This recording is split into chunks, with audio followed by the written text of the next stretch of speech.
Hello Year 3, it's Mr. Brendan with Thursday's math work for week 3. So this lesson we're going to be looking at rounding to 10, or in other words rounding to the nearest 10. So rounding to the nearest 10 means you take your number to simplify it and round it to the nearest 10, whether that's 10, 20, 30, 40, 50.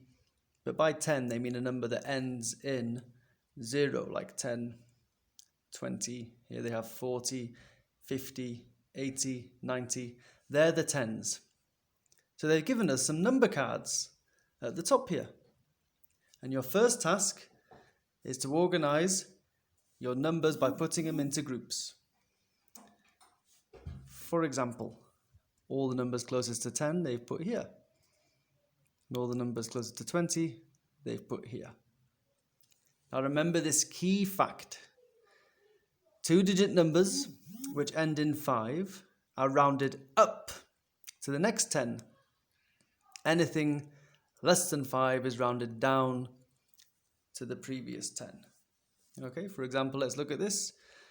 2 and 3 are less than 5, so it goes down to 10. 9 is bigger than 5, so it goes up to 10.